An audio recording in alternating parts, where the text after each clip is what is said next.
Have you been keeping up with me?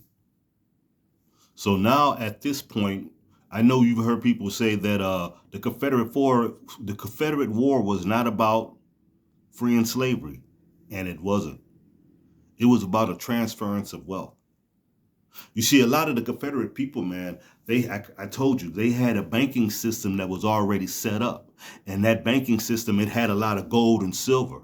And a lot of so-called Confederate people, a lot of people in the South, they had these Confederate bonds. The war was about a transference of wealth. Some of the people who got lucky and hit the right banks and got that gold and silver up out of there, they didn't turn it all in. Some of those people who participated in that, this is why they are wealthy to this day, because they stole money up out of those banks, out of those farming banks. They got their hands on a lot of that land and sold that land off for pennies on the dollar. This was a transference of wealth, and this was part of a reset.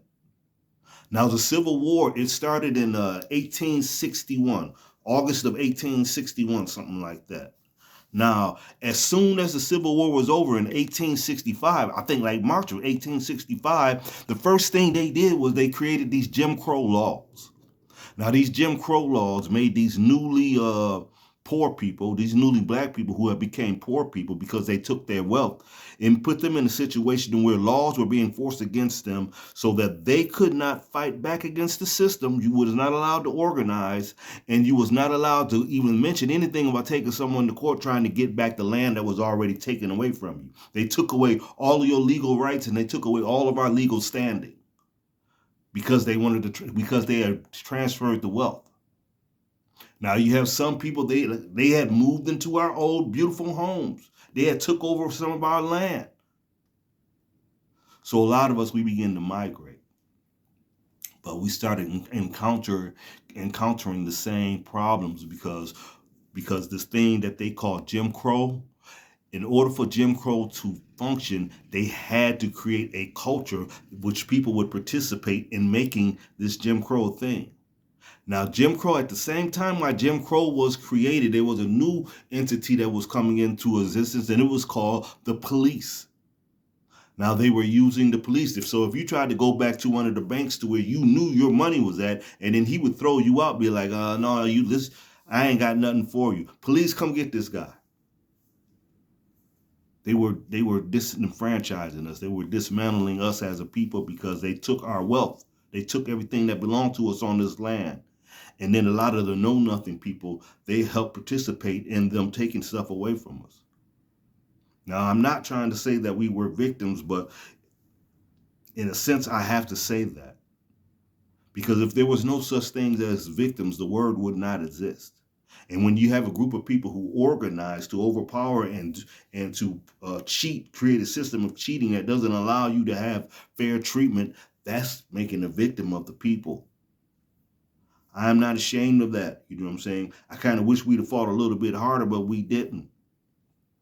The Civil War was so hard because look, they had to beat the South because Alabama, Tennessee, Virginia, West Virginia, South Carolina, North Carolina, these were strongholds of the doggone Confederacy. And that Confederate bank, that banking system that we had was dominant. They had to break that down.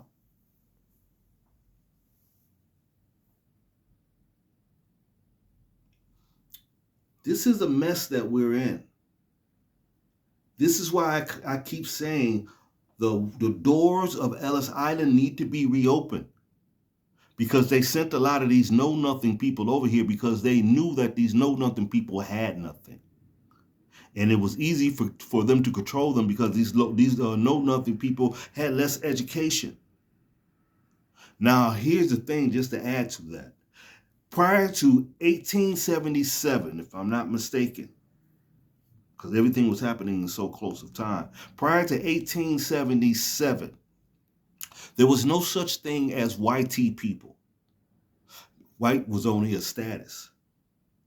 A lot of the so-called Southern belles that you glamorize on, those were black women. Those were black women with the poof suits, The little poof dresses that they were, that a lot of that was their hips. And then they made people who did not have the hips of them, they put the little poof stacks on their dresses so that they could have the curves of a so-called black woman. They went so far of being jealous of the black Southern belles that they made a law stating that she could not show her hair in public because she was too beautiful. But then she began to start wrapping her hair with rags. And she still, they couldn't take her beauty away from her. This history is a history of a so-called an accepted narrative. This is what these know-nothing people do. The know-nothing party, what they would do is, and they do it still to this day, you would see the police do something wrong and harm somebody illegally. Everyone would see it. But the people of the Know Nothing Party, they will all come together and be like, well, just wait till we hear the story, because we ain't heard all the story. Wait till we hear the story, and then we go by that. So then when they finally go somewhere and they organize a narrative, the people of the Know Nothing Party, they will come together and they will be like, okay, this is the story that we're going to run with. This is the narrative that we're going to run with. And then they all band together to defend the narrative. They don't care nothing about right or wrong. You can always fool a person who is of a lower intelligence. And these know-nothing people in their know-nothing societies, man, they are the lowest of the low. Now, yes, I do know the so-called slanted-eyed Native American, the Asian who became known as the Native American, yes, he played a very important part in the Know-Nothing Party too. I just ain't got on y'all yet. But anyway, this is your man, L. Judge, man. Peace and blessings. I hope this helped. I'm out.